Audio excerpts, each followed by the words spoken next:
Someone's driving that automatic welder next door.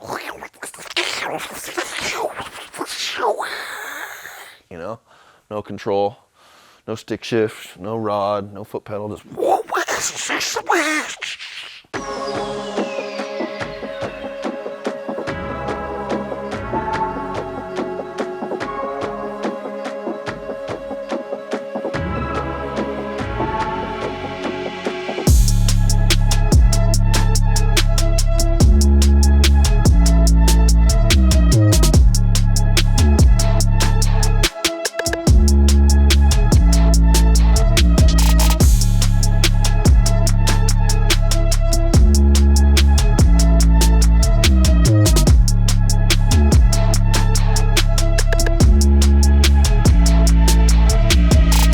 Amir's T-100 update. I feel like the last time you saw it, it had a lot more stuff on it, but it's also because we took everything off to paint everything, powder coat everything. And then if you look in here, there's a lot less stuff, but kind of more stuff in a sense that there is no instrument panel in here anymore. I wanted to get this update in with you guys, but it is definitely and that's the thing, I don't need to have like a polished presentation for you. I'd rather just show you where we're at, like mid-process or whatever part of the process we're in. What you see here is resto mod is in its spot. We had it in a way where, like with Amir, we talked about doing a modification to his previous instrument panel or his dash. And it didn't make sense. It was like just a cheese ball fiberglass thing. Like, this is a full custom vehicle. This is a really nice machine. It's a T-100. It's already kind of rare. It's got a dry sump LS7. It's a big, nice center mount.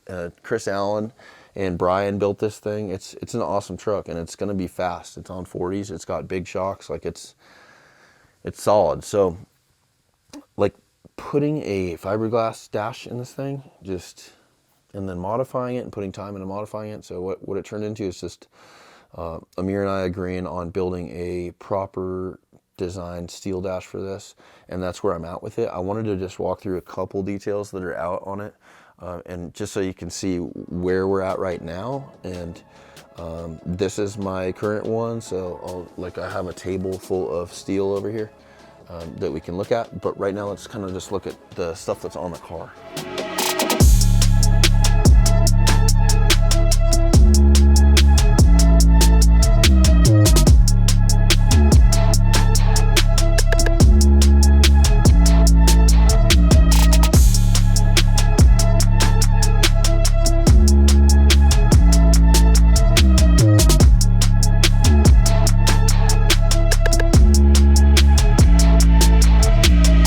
One of the blessings with having a fabricator that's also a really good painter is that we can do touch-ups on this stuff and it looks really good. And Alex has a skill set for spraying stuff and prepping things, like all the stuff we did on Vivian, and multiple other cars, including this. Like, he can really spray stuff, and it's so nice because if you give me the ability to spray paint something or even shoot something out of a gun, that's not for me. It's just not my thing. But all this is like matched back. And I mean, the thing is, the only thing that transition from what was here to what we have now is kind of obvious, but everything's painted. Same with the rear chassis, if you want to look at that.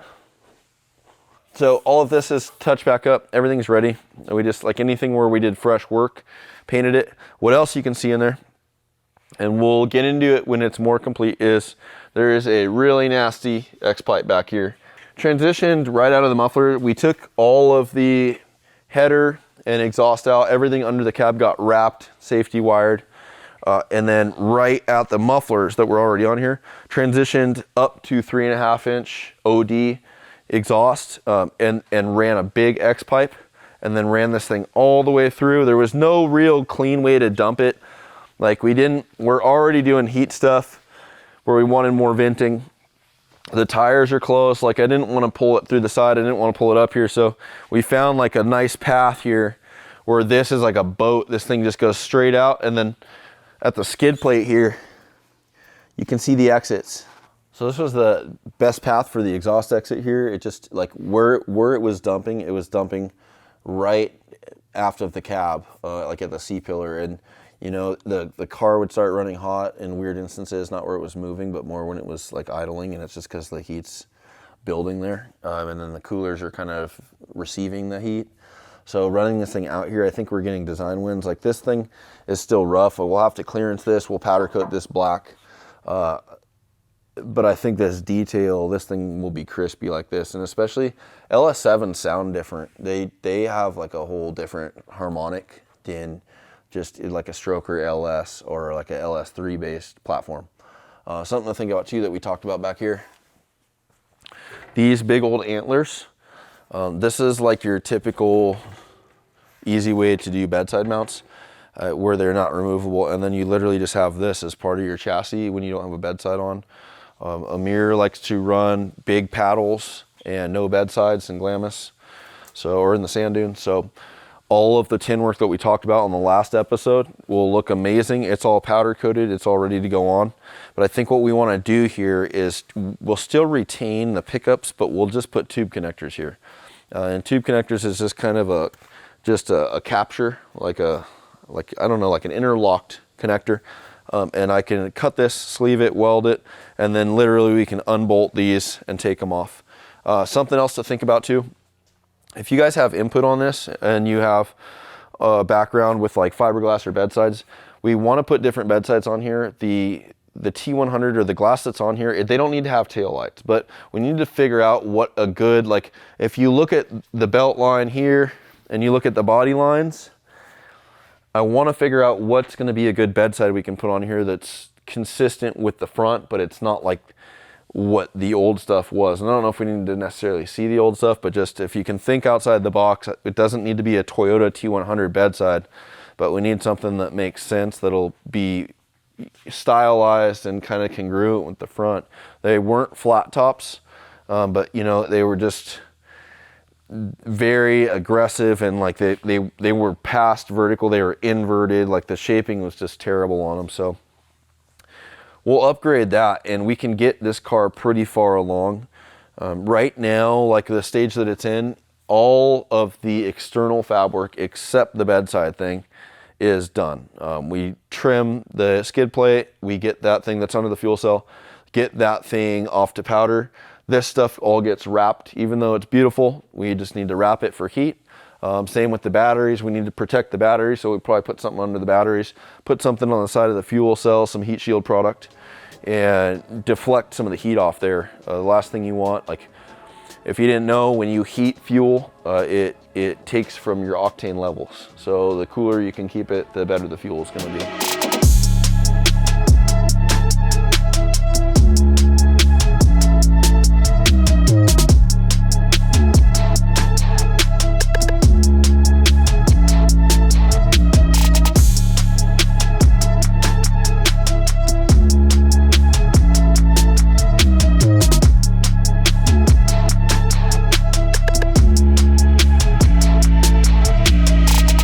This is what we got right now. It's going to be out of the car, but it's kind of going to give you a good understanding. Right now, 1, 2, 3, 4, 5, 6, 7 pieces. This is an all steel instrument panel. This is your passenger pod. This one's pretty polished out. So, you know, you can see that the Clarke portion here, there will be analog gauges in this car. All the vitals, the driver will have 4 gauges here. And that'll just be like your primary vitals. Then all the other gauges will run through here. There'll be 5 here. These plates are 1/4 inch thick aluminum. And what treatment they'll get is I'll pop this one and I'll pop the driver off. I'll take these to get machined, and they'll have a lot of beautiful work to fit back in here. We'll put our logo into the driver side one, and that'll finish that off. Like these are Resto Mod vents. Resto Mod, like people talk about vintage air, and to me, I feel like it's turned into one of those things where it's like saying, you know, like a Band-Aid, right? It's a brand, or a Kleenex, and you think about like what that is, and you think, oh, that's a bandage, but you call it a Band-Aid or a Kleenex, and that's a tissue. And it's the same like with all these AC systems, like vintage air is just not what Restomod is, or other companies. Like there's some serious heavy hitters now, and Restomod, everything they do, not just their design, but like their quality, their product quality is insane compared to others. So all this whole system is Restomod. I love their stuff, but I think the machining on this will match just subtle parts of machine work on the instrument panels, and then all this other stuff I've been building it with, like, and the thing is, the next update we'll put it in the car and then you can look at it, but since it's out here and it's being finished, like it's mid-process, we can just assess it like this, and we can kind of talk about why I chose to do steel and what reasoning the shapes and the different pieces are for, and then once it's in the car, it'll kind of make sense. Whew. So this is my third steel dash, or instrument panel. There's lessons on every single one of these. Just like I've talked about before, there's instances to use silicone bronze weld, or silicone bronze rod and steel rod, and you'll see on some of this area, like there's silicone bronze hits, and then there's steel, and a lot of the area where it's finished corners like this is steel, and it's all consistent now. You don't see that color, but you also don't risk cracking. Steel, to me, is a lot easier to work with. You can use a thinner material, you can knock the tin and get shape into it very easy. It's very malleable, and it goes together quickly. You can tack it. You can usually just hold it with one hand and tack it. Aluminum usually requires some kind of a work holding tooling or something to hold while you put rod in, because the aluminum tack will more than likely crack. And it's the same with the welding and the seams of aluminum. You don't want to put too much heat into the top weld, because you don't want to distort the panel, especially if it's got shaping into it. And then what happens is you need to go back and you got to weld the backside, because when you sand it, it's gonna crack. So there's so many benefits to steel, and on top of that, like longevity, this is a Prerunner. If it was a dedicated race vehicle, I would say for weight purposes, use thin aluminum no matter what. But for this is all 18 and 20 gauge cold roll steel. I would never use like a hot roll, because that mill scale on there is just, it's a nightmare. And this is what I feel comfortable with. So like everything will be steel. There's a lot of removable pieces here. Really, specifically, like this is my lessons I've learned, and especially with working with Todd. Todd owns Expert Auto Upholstery, and like starting to pay attention to how the upholstery process goes down, starting to figure out where the stitching path goes, where the material has areas to be pulled over and stay.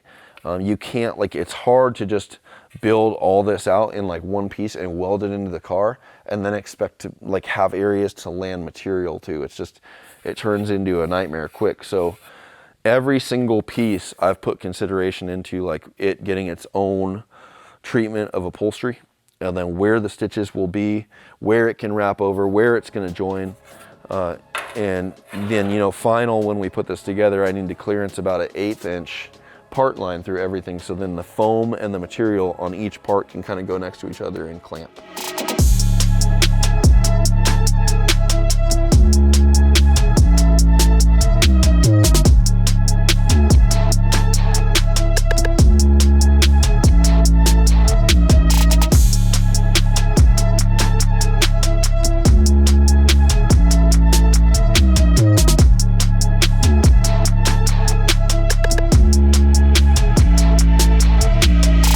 So this is our general update on like where we're at with this. Amir's truck is one of the closer vehicles.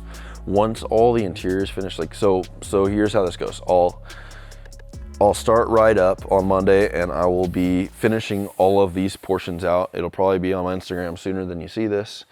Once all this is back into the car and together, I'll send all of the gauge face plates out. These will get machined.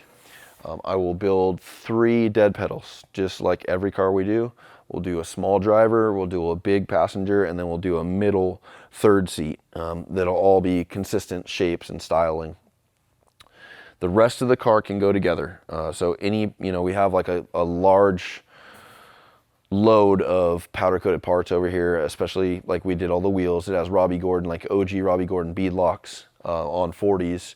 So all this stuff will go together. Shocks will go on. We'll get the car as assembled as possible. And then we need to do all of our measurements for Keith. So KDM Shock Technologies, Keith will give us our spreadsheet, and we will do everything to get preliminary valving going, which means like he'll take those numbers. We will give him all the shocks, and then he will bench valve. He'll take them all apart and he'll valve everything he can, you know, at his shop.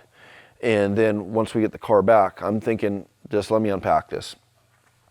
So car goes together. This stuff gets finished. Dead pedals get finished. Car goes together.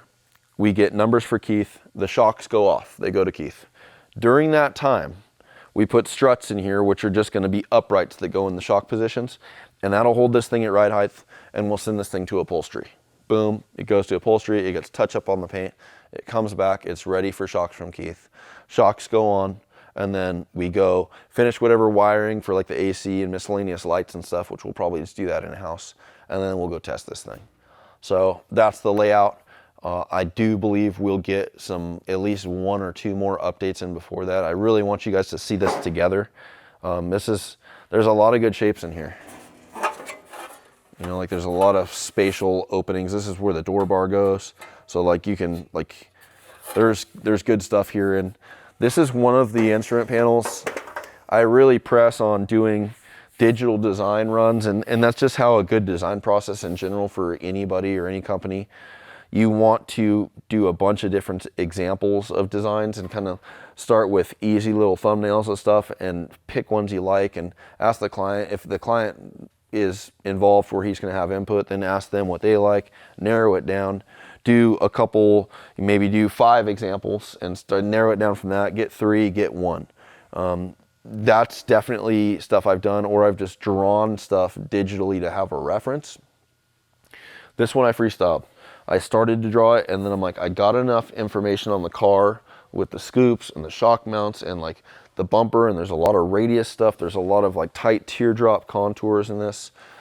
Even the front fiberglass like has these shapes and the seats, and my brain can kind of autopilot and check off and file away all of the design cues and the language on the truck and apply it to this. And I think once we get this all together, you'll really be able to see like how it's all consistent throughout the exterior too. So that's where we're at with the T-100.